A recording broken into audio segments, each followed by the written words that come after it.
By the glow of candlelight, Devon's devastated mother, Keishia Deverney, sobbed. She can't fathom how her 22-year-old son, a St. Augustine grad and entrepreneur, became a murder victim. Hi, good morning, everyone. I want to thank everyone for joining in to the first Lemonade podcast hosted by me, Keishia Deverney. I would like to introduce my guest, my friend, my therapist, Mr. Victor Sims. He is a board-certified social worker. He's the owner and operator of Sims Social Services. That's right. Mr. Sims, you want to expand on? Sure. Victor Sims owns Sims Social Services, a therapeutic agency. We do two different things. We do individual therapy for those individuals dealing with stress, anxiety, marital problems, child rearing. And we also have a mental health rehab service where I have about 13 employees that go out into the community, into the home of a particular client to assist them with difficulties that they're having. And that's both adult and adolescents. So that we can provide the services for you either in the office, individual with me, or in the MHR, which will have someone coming to your home to provide the services there or in the community. For the adolescents, we also have the employees go to the schools to meet with the teachers. So we want to have a well-rounded approach. So knowing the teachers, knowing the administration, having the parents connected, we find is a much effective way of providing therapy and reducing inappropriate behavior that the kid is exhibiting. I got so many questions about what is the Lemonade Podcast. The Lemonade Podcast is a platform that I would like to use to have the community to come and speak about issues, social issues, finding solutions to problems, giving information, and to be informative. The Lemonade Podcast, I want it to be informative podcast. And the question also came about, well, how did you come up with the title Lemonade Diaries?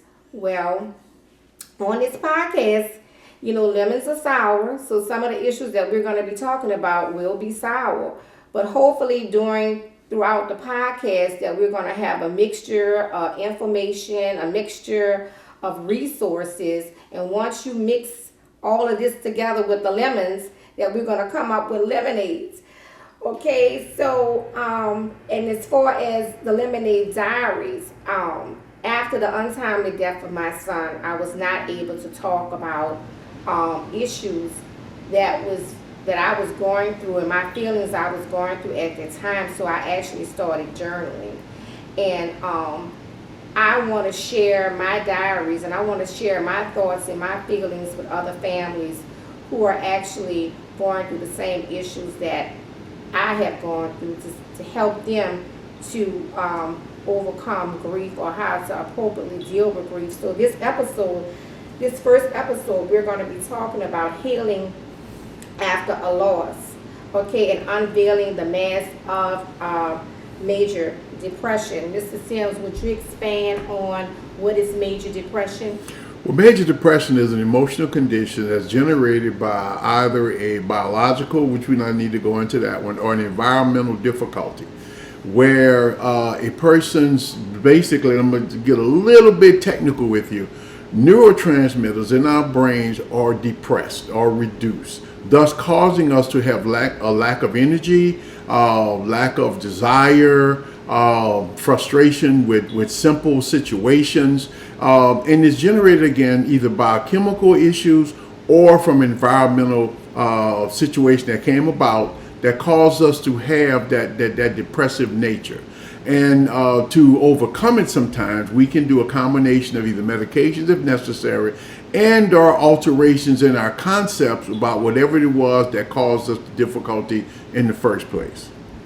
Okay, and I'm just going to read a brief excerpt from my diary, one of the entries that I submitted after the loss of my son.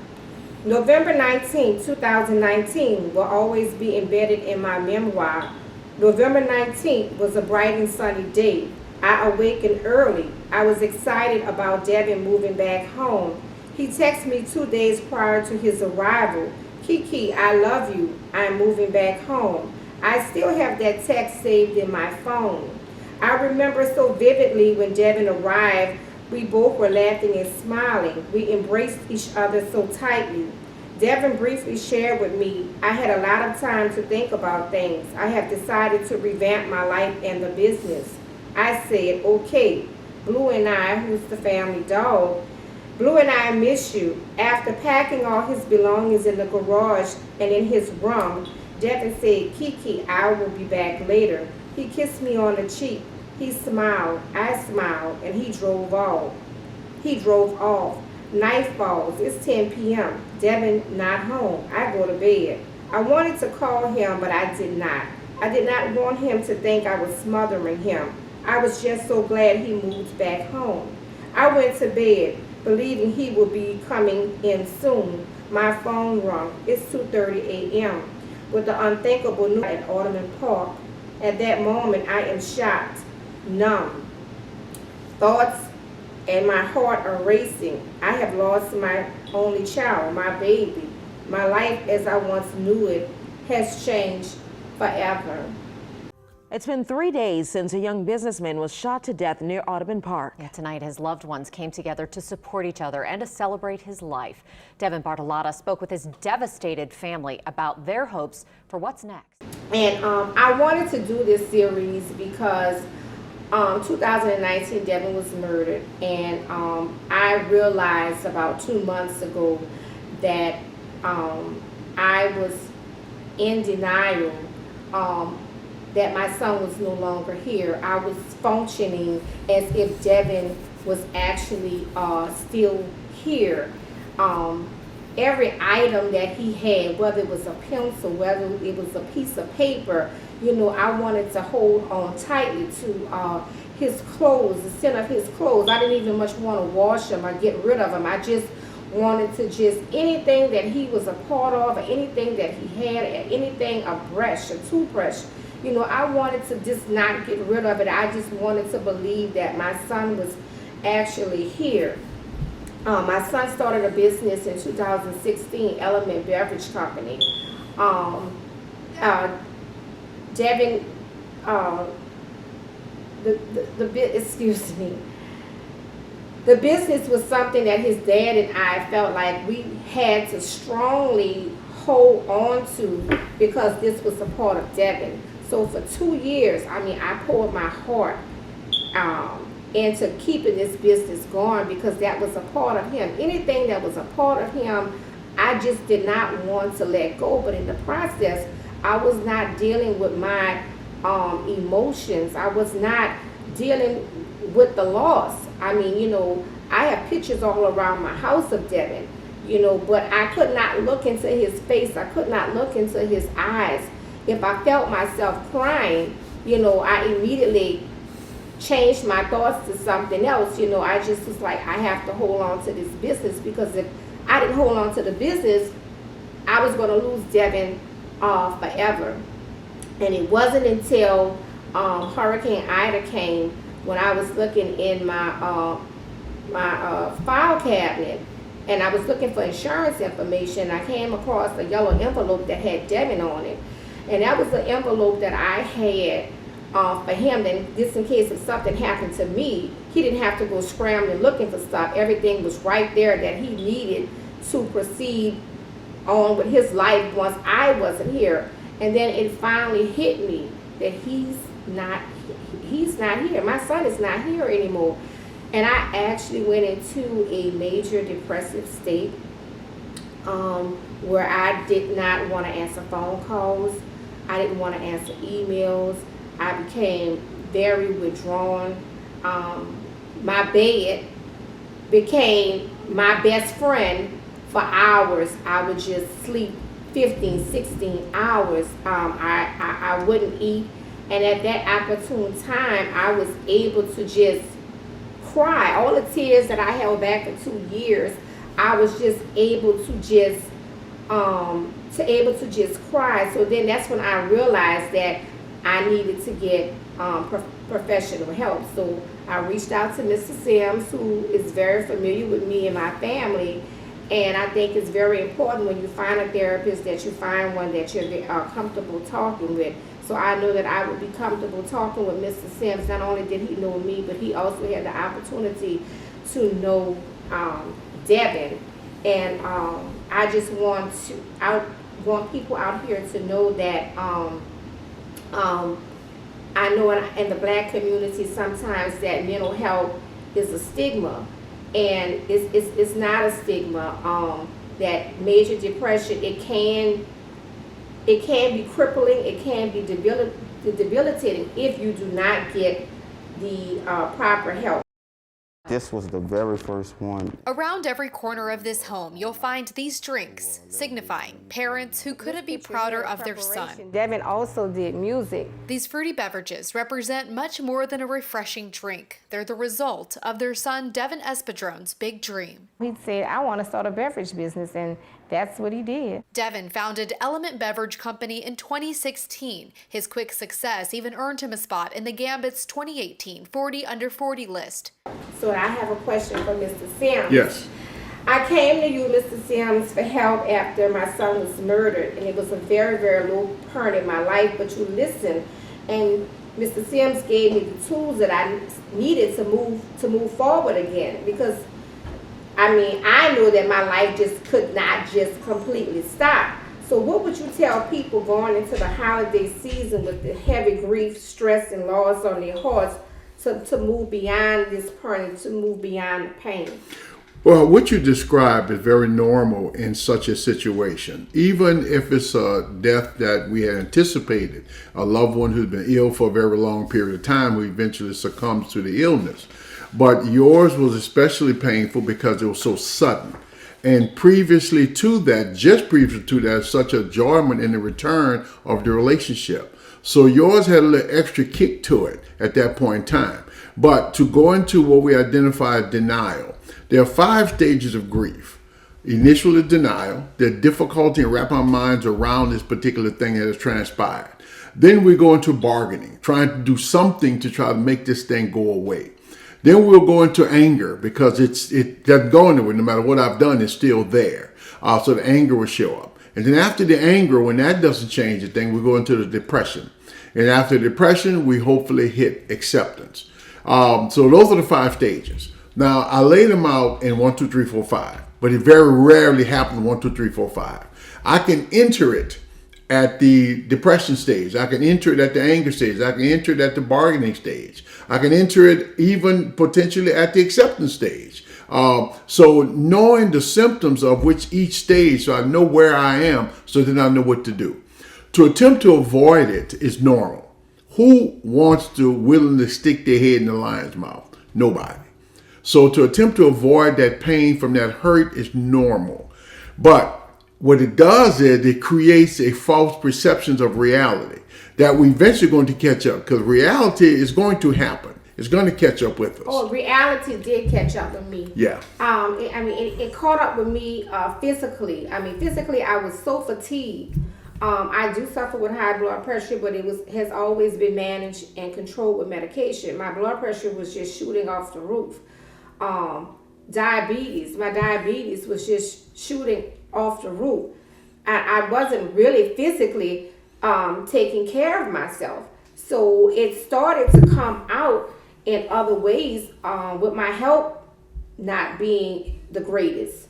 So yeah. you're exactly right. It's going to catch up with us. Some of the 3 major areas of measuring to see where I am is appetite changes, increase or decrease, sleep changes, increase or decrease, or loss of previously enjoyable activities. Things I used to enjoy that gave me, that thing they used to do that gave me enjoyment and pleasure, suddenly no longer has that feeling for me. And I have been experiencing that. And anything, the fatigue, I could actually remember someone called me for some information. And the only thing I had to do was just open up a book to give them the information. That became just too much for me to do. Yeah. Little things that didn't require much energy became too much energy for me to actually do. So it's very important that we recognize these signs and symptoms to actually get the appropriate help that we may need, whether it be with therapy, and some people may need medication. Yeah, some people may need medication depending upon the depth of the depressive state. And we usually target that by the amount of time the person is going through. Scientifically, we allow 2 to 3 weeks of inability, physical inability, to set in because of a sudden loss. In most occupations, most employers will give you that time. They call it grief time off, and they'll give you that. Beyond that point in time, we may now be slipping into a major depression, and that's when we're just unable to function. Period. And it's the lack of functionality that generates the need for additional assistance, such as potentially medications. And what the medications do, if it's antidepressant medication, it raises the neurotransmitters back to their level where they're supposed to be. It doesn't give you a kick. You're not going to get power energy out of it. It just brings it back to where it's supposed to be. But at the same time, talk therapy also assists us as well with the meds if necessary. Because at that point in time, even though my neurotransmitters are back to normal, my thinking still remains in the fact of the loss. So be able to talk about it. One of the things that you did, you might not have realized, you did a great therapeutic thing for yourself when you began writing. And you began writing every thought, every feeling. Beautiful. That is the thing. See, you faced it then. You were embracing, you were letting the feelings come out of you. Even though it wasn't with an individual who could give you feedback on it. Sometimes, I'll be honest with you, even though I'm a therapist and we talk, sometimes having someone who's not going to tell you anything is a good thing. Because if the individual isn't trained on what to say, they might say things like, and they really mean well, or, you get over there right now, you're in a better place. They may say things like that, and they think they're really doing well, but they're really not helping you. Because they're almost telling you your emotions are inappropriate. And what I tell people is there's no such thing as you should be over that by now. That doesn't exist. No. Wonderful words doesn't exist. When your body and your mind is prepared to accept it, it will happen then and only then. We can't rush it, we can't speed it, and we don't want to. We don't want to, because some people have the concept that acceptance, the final stage, is now I don't care about the person anymore. Not true. That's not true at all. It means that I've learned to accept that this is a reality of my life. And I need to focus and move on. That doesn't mean I lost any love. That doesn't mean I lost any concern. It doesn't mean that. It means I've learned to accept this is a part of life. Also, one thing that also gets caught up in the grief process when we're going through it, we're so focused on the loss, we tend to not think about who's sitting right next to us. Exactly. Exactly.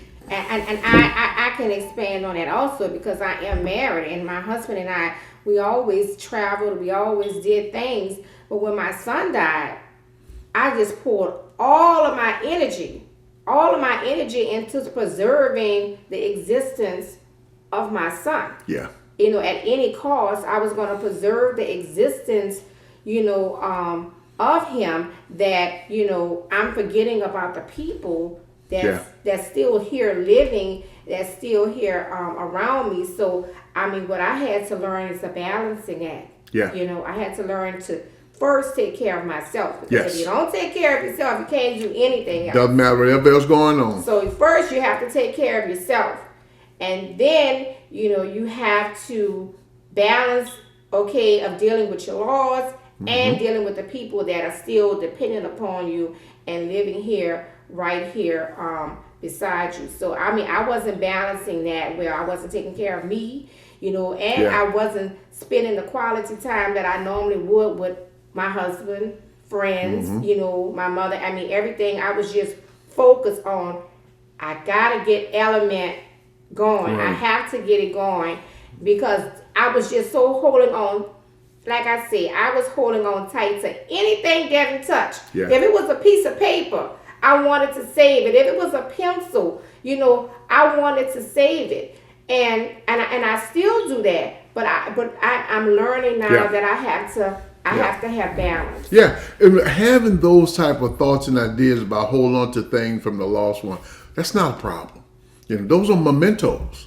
Those are memories. And I tell people most of the time we're going through it, keep your memories. Hold on to them. They were not created to be forgotten about. They were created so we'll always have them. Because the reality of our existence, and this might be something morbid, but I'm trying to be factual here, none of us getting out of this alive.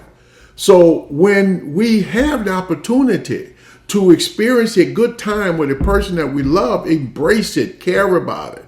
So the people who are still with us, one day, one of us is not going to be here.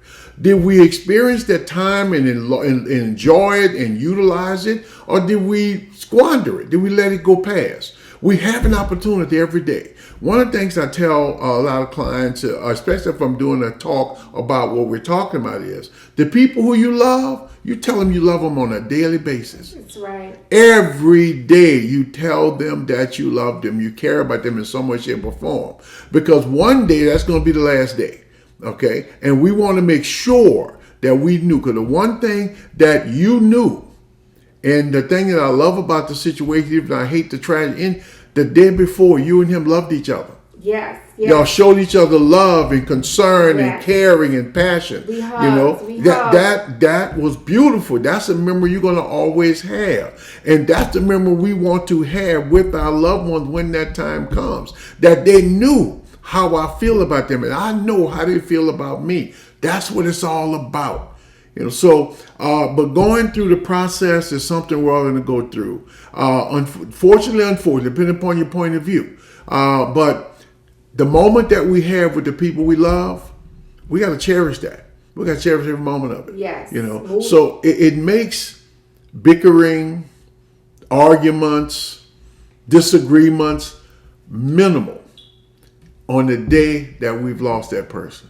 If we could think about that while we're having difficulty with them, life would be a lot sweeter. Yes, it would be. So, Life would be a lot sweeter. you know, so my motto is now, you know, and it's an old motto, don't go to bed angry. You know, we may get upset with each other, you know, but don't let that last too long because, you know, we don't know. I mean, I was preparing my life that if something happened to me that my son would be taken care of. Never in a million years. Did we ever think? You know, that I thought that I would actually be bearing my son. But the next question was about what happens to a person, mental health and physical health as they grieve. What would you define a healthy grieving? But I think we kind of like already covered this. But if you want to expand on it a little more. Healthy grieving is accepting the reality of what we're going through. Also knowing where we are in the stages. If I'm still holding on to things, don't want to get rid of things, I'm probably in a potential form of denial. That's not a bad thing. That's not a horrible, terrible thing. Again, those are memorabilias. But when we get to the bargaining stage, what can I do to make this go away? What can I do to make this stop? Well, we'll go through that stage because if there's nothing we can do in this situation, there's nothing we can really do other than hopefully the individuals who are involved in this are captured and do whatever we can to do it. If I can catch them, we can catch them and make them pay for it. It still doesn't stop the pain. It doesn't. And I went through that stage. I went through that stage of going through the judicial process with my son. My son's case is still open and unsolved. Yeah. And of course, you know, I went through a very angry period. Yeah. You know, a very angry period where I was literally, you know, I went to a gun range to learn how to shoot a gun. And what got me through the process of actually through the gun range, I was envisioning myself, the target, shooting the person who actually shot my son. Yeah. And I'm like, you know, I never in a million years would have even considered that. I have to even consider something like this here. Yeah. So, I went through a lot of angry periods because the way we thought my son case would have went, it didn't go that way. Yeah. So, And that's normal. Uncomfortable, doesn't feel worth the crap, but it's normal to go through. And that's what a lot of time we don't kind of grasp the idea that uncomfortable emotions, because they're so uncomfortable, something we should run away from. No, we can embrace them. Do they feel good? No, they don't feel good. But by doing so, we will eventually learn how to deal with them. Because there's many things in life that are going to generate discomfort, frustration, disappointment for us.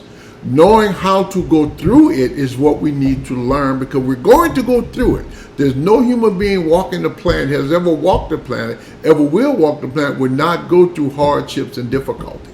That doesn't exist on planet Earth. So learning how to do it is our task. So going through it is the issue. So when we get to depression, yes, now we want to be careful with that particular one. because it can tend to, one of the changes, the sleeping and eating, that's what we need for energy, those things. So when they change, especially if they decrease, we have now a lack of energy, which adds to the depression from a physical standpoint. Now I really don't have the energy to do the things I don't want to do anyway. And that I mean, I went and it's getting better. I'm not going to say it's completely gone, but it's getting better, and I have identified what it is, and I'm taking the steps to actually help me along this journey. I have good days and I have bad days, but my energy level, oh my God, it had just drastically decreased. And the sleep, I was sleeping 15, 16, 17 hours. I was just wishing that the next day wouldn't even come. Yeah. When I would see the sun coming up, I got so much anxiety because I knew I had so many responsibilities and so many things that had to be done that I did not have the energy to do. I didn't want the next day to actually even come. I wanted nightfall just to actually stay nightfall. Yeah. So, but it's getting better. I have my good days and I have my bad days, but like I said, Mr. Sims, there's nothing wrong with going sitting on his couch. Nope. It's comfortable. It's comfortable, and we have a good time. We have a good time when we talk about, different issues. And what I'm learning is that sometimes I don't always have good thoughts, and I don't have good feelings, but that's okay. I need to acknowledge them because those are my feelings. Exactly. Feelings are neither bad nor good. They're neither negative or positive, neither fault or blame. Feelings are responses to what's going on in the world around us. And if it's something unpleasant, we're supposed to feel uncomfortable. That's the nature of it. But then what are we going to do about it? Because we can do something about it. Now, can we change the world around us? Probably not. But can I change how I respond to it? Yes, we definitely can do that. And that's where people in my profession come up to assist individuals in finding alternative measures that work for them. Because what works for you may not work for someone else. So that individual has to find what works for them. But you have to go through the process. Avoiding it doesn't teach us anything. Facing it, embracing it. One of the things that people say, I got to be strong and don't let it get to me, and oh Lord, don't cry, that kind of thing. Bad idea. Bad idea. Strength is admitting where I'm weak. Now I can do something about it. And now I gain additional knowledge about the planet I live on, the difficulties that it gives me. When I don't acknowledge it, I try to stay away from it, I'm just going to be strong and all that, I will break down one time. And I broke down because that's what I felt like I had to be strong. Yeah. I had to be the one that I need to carry this on. I have to be strong. I have so many people depending on me, as far as in my personal life. I have so many people depending on me as far as running this business. And I had to be strong. Yeah. And it actually broke me down. And one thing that you said, you just said that I was listening to, you have to be you. Yeah. Actually, Devin left big shoes for David and I to fill. And I had to realize, I was trying to do things Devin way. I'm trying to be like Devin was. I'm trying to do the business like Devin do it. And I'm finding myself trying to be like Devin. I can't be like Devin. No. I'm not Devin. Or some people used to come and say, well, Devin was this. Devin had his swag. Devin did it like this, and Devin did it like that. And I have all this pressure about what Devin did, and I'm trying to follow how Devin did. And I'm like, well, wait a minute. I'm not Devin. I'm Devin's mother, but I'm not Devin. No. I'm losing Keishia and trying to be Devin. Yeah. So that was a lot of pressure. That was a lot of depression. And Lord, let me tell you, I have never been a social media person.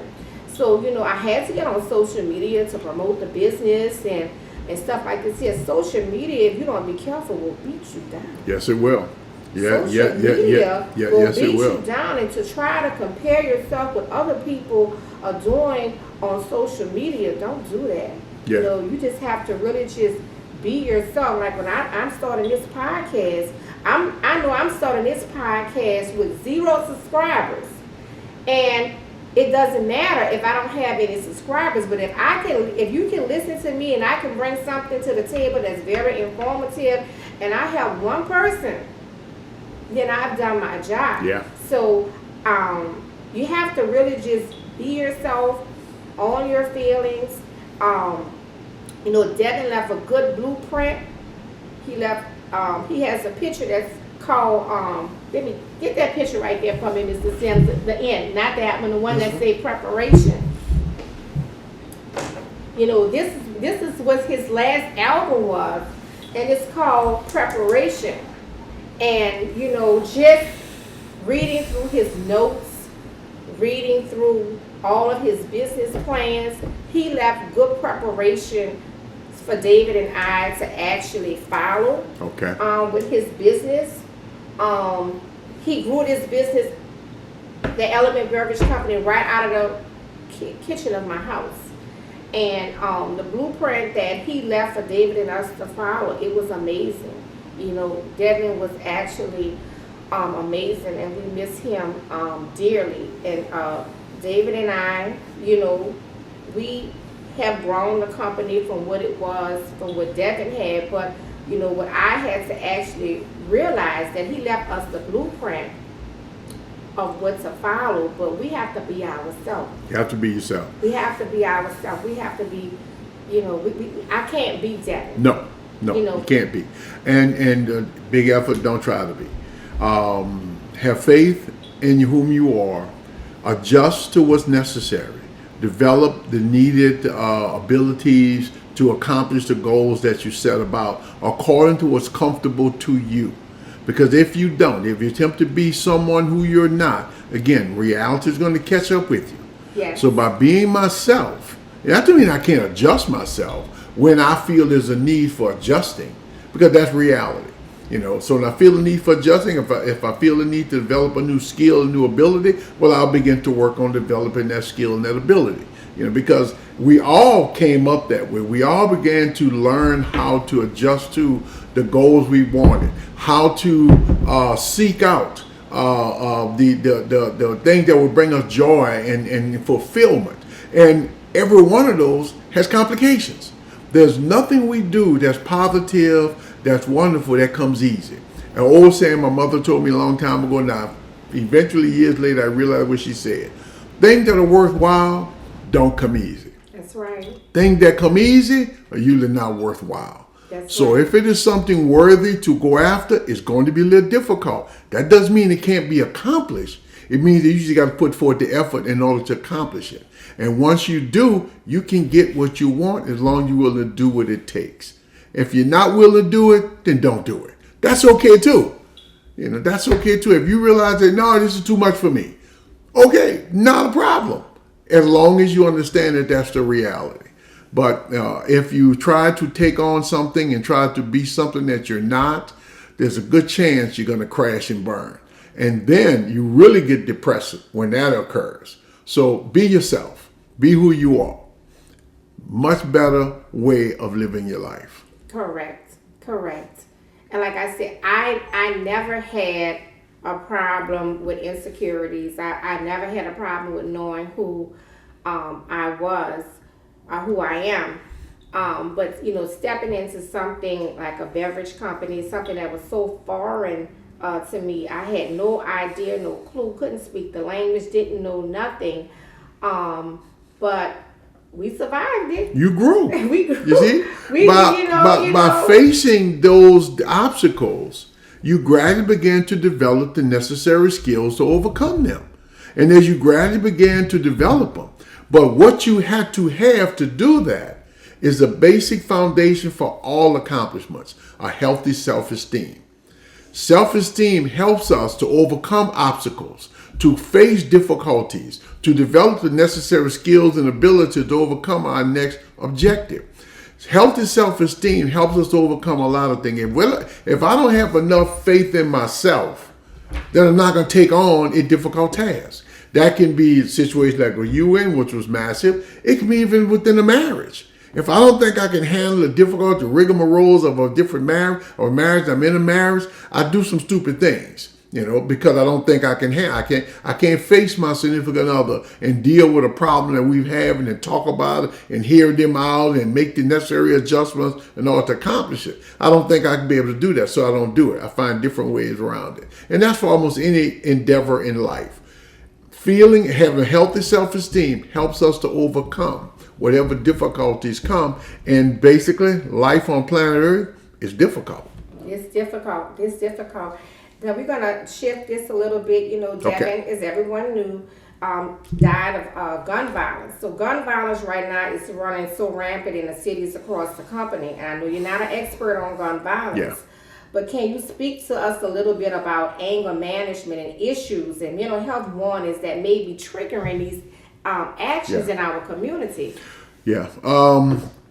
Basically, I'm gonna go real basic first and try to build it up.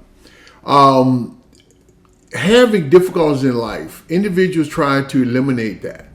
Try to eliminate difficulties in life, and that can be just from the ability to accomplish my necessary needs, my goods and services that I need to accomplish and overcome, that I need to get and acquire. Where if I don't have the necessary skills and abilities, and me personally, I'm going to deal a little bit into this, I think our educational system is a system that's designed to give us that, but they do a poor job. So because of that, we have individuals who are trying to get those same things that our society promotes as success. The right home, the right car, the clothing, and these things they cost money. So in order to acquire that, individual will seek other methods of acquiring them other than developing the necessary skills to overcome these obstacles. So what they turn to something different. And that's where also self-esteem comes in. There are groups of individuals who look at antisocial behaviors such as robbing and stealing as appropriate. Will get pats on the back from subcultures. I call subcultures basic gangs. Or groups of individuals or subcultures. They have a different set of values. And values, ethics, and morals are two different things. See, thieves have the same values, but they don't have a lot of ethics and morals. Okay, but they have the same values. So within that subculture, engage in antisocial behavior such as theft, robbery, murder, you get pats on the back. You get accepted into this subculture, and which is some of the main elements that how gangs are developed in the first place. We're going to take care of you. We're going to be there for you. We're going to be your friend. We're going to be there for you, which is the exact same elements that families provide for families and members of the family. And a lot of times these gangs call themselves families because that's what they behave in. But their behavior is antisocial, which means the laws of society, they don't really hold a lot of faith in those. So they go about doing it different ways. Having a gun in your hand. There was a movie put out years ago called Juice. And one individual who got the gun in his hand, suddenly he felt more powerful because this weapon gave him the ability to basically take a human life. And he really got overly powerful with that when he took on his very friends because he now got this juice based upon that. So these individuals do not know how to handle the uncomfortable emotion of anger, which is a normal emotion, uncomfortable, normal. And they've identified things that they define as reasons to be angry. Unfortunately, it's really not looking at the reality of it, because the reality of anger is if my body, my property, my time, respect, my right to express myself are violated, having emotional reaction of anger is appropriate. But please hear me, the emotional reaction of anger, what these individuals are using is the physical reaction of using a gun. No, that doesn't solve your problem. It may give you that juice based upon that subculture, but it really doesn't deal with the problem. And also, and the problem is not the situation that's confronting you. The problem is inside your head. Yeah, exactly. Feeling as though someone cannot make you feel uncomfortable. So if someone doesn't go along with your program, doesn't do it the way you want to do it, you feel there's so much shape or form, they're violating you. And therefore, they have to pay. And the subculture creates those type of thinking patterns that seems justified and realistic until it's turned on them.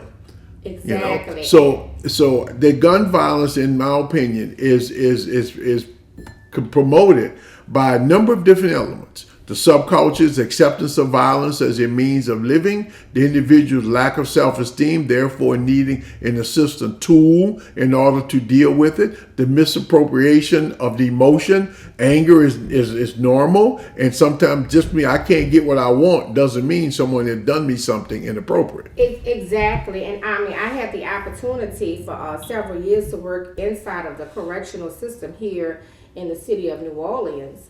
And like you said, it's just not about being angry with the person that they've shot. These individuals have issues that they have never dealt with. Yeah. You know, a lot of it is lack of education. Yeah, lack of education, poor parenting. Poor parenting. Poor resources as an adolescent that drives them to look at having goods and services as a success in life. And I don't know. I knew a number of individuals who have a lot of money, and trust me, they still come sit on the couch. They still come sit on the couch. Exactly. So, a lot of the issues is not that, okay, I'm going to shoot you because I'm mad with you. This individual really have issues that has not been dealt with appropriately. Yeah. And it still goes back to major depression and mental illness that if it's not dealt with on an appropriate level, it will come out. It will come out. It will come out in other ways. Okay, next question we have. You say, do you find that Black people deal with depression differently? If so, why? Well, one of the things that we have as African Americans, based upon our history in this country, we have to rely a great deal on ourselves, because the larger society never really gave us respect or assistance in dealing with uncomfortable emotion. Matter of fact, the large society was the perpetrators of a lot of our pain and suffering. So we have to rely pretty much on ourselves. And by relying on ourselves, we develop that mentality of doing so. You talk to grandma, you talk to the pastor, we still have it, but we have identified different sources of getting help from.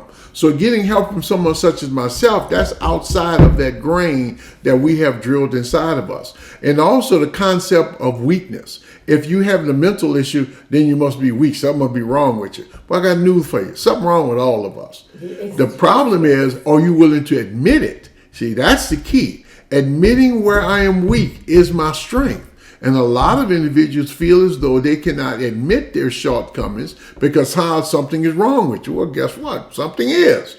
Now, the question is what you're going to do about it. So I think that as African Americans, based on our history within this nation, we have to learn to depend upon ourselves. Keep it inside the community. Keep it inside the family. Keep it inside yourself. You don't show weakness. And weakness is defined as showing the fact that somebody got to you. Well, if somebody got to you, if you're emotionally disturbed, that's not going anywhere. Emotions don't have time limits. There's no such thing as it's going to be over by now. Like I say, or you should be over there by now. Wonderful words doesn't exist. So acknowledging it. So I think that African Americans, we're gradually coming around. We're gradually coming around. But at one point in time, there were certain behaviors that we just didn't exhibit. I don't know if you remember the DC shooter. Yes. How many people were shocked when we found that it was Black people? We was like, what? Black people don't do that. Black people don't do that. See, we was too compartmentalized. Suicide. We don't do that. We don't jump off bridges and do that. We don't do that because we were so contained within ourselves that we didn't do that. But as we began to be more assimilated into the outside society, we began to pick up some of these behavior patterns. Exactly. And one of the behavior patterns, I have to say, is going to a therapist, to assist us with difficulties in life. So I think for us African Americans, seeking out services or having a depressive issue is seen as some form of a negative. Something's wrong with you. But the stress that we have been put under by being on this continent, we are depressed, and we're supposed to be depressed. When you are denied access to appropriate housing, education, economic opportunities, we're gonna live depressed. The trick is I need to acknowledge it. That's the number one key, acknowledging it.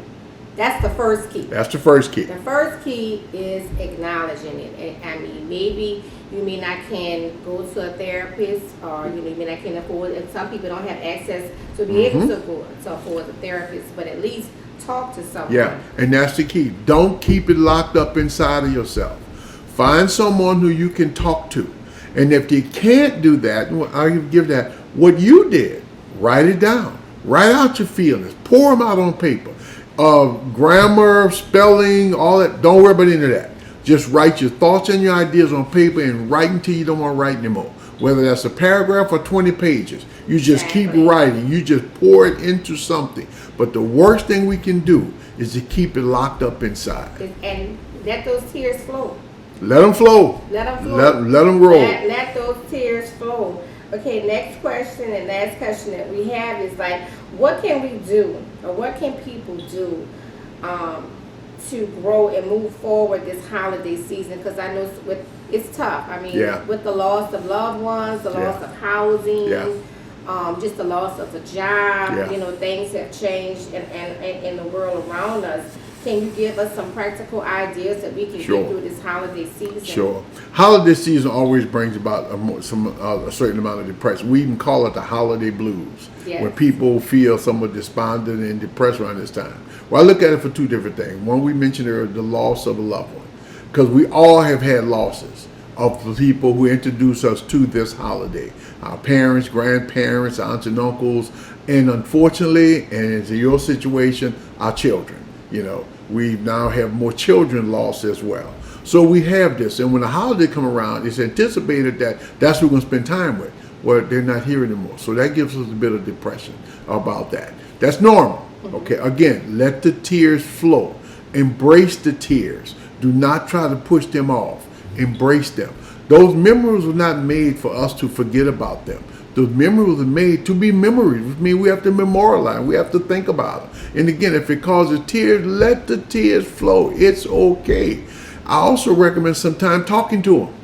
You know, have a conversation. You know, trust me, you will hear a voice in your head talking to you. Write letters to the individual who you lost, you know, but embrace the emotion, embrace the memories. The other part of this time of year that tends to generate depression is now I'm supposed to spend a lot of money. Society says you got, I mean, the first thing on the news last night was the shopping that goes on. Oh, we gotta go out there and buy stuff, and what we gotta do. Well, I make the same amount of money in September I make in December. And there ain't nobody giving me a break. I never saw where the light company tell you, well, you have to pay your light bill this week, or my landlord, so you have to pay your rent this month. I never saw that happen. So those bills are still there, but yet I'm supposed to spend this other money too. And if I don't have it, that can make me feel less than a person because I can't participate. Well, you know. Some people may participate and they're spending money that they don't have. So when you're getting that bill in January, that's right. Some more depression may set in. There was a Christmas song I one time said, it takes 6 months to pay these bills, you know, 'cause I went out now and did all of this thing, caused myself even more grief and difficulty. Well, for sometimes I have a gift that we can give, and it won't cost you 1 penny. Okay? What this gift is, giving your loved ones a better you. Recognizing the difficulty you may cause within a relationship, within a family situation, changing yourself, giving them a better you as a gift. That's a gift you can give 365 days a year. It doesn't cost you a dime. Nobody's going to return it. We all want to appreciate and accept it. So if you really want to give a good gift, I love that. I love that. Give the gift of yourself, a better you. And trust me, they will appreciate that a lot more than anything else. Okay, everyone. Okay, I just love this first session. I think we had a good flow, but I'm thirsty. Are you thirsty, Mr. Yes, Sam? I am. I'm sitting here with this glass in front of me, and I'm about to open this bottle up. Open up some Element. I have some ice in that cup. Element beverages can be found at your local Rouse's, Conseco's, Bromar supermarkets, the convenience stores. This is a drink that Devin made. This is his business that we're carrying on. So we did a lot of talking. So now it's time for us to to drink up with some Element beverages.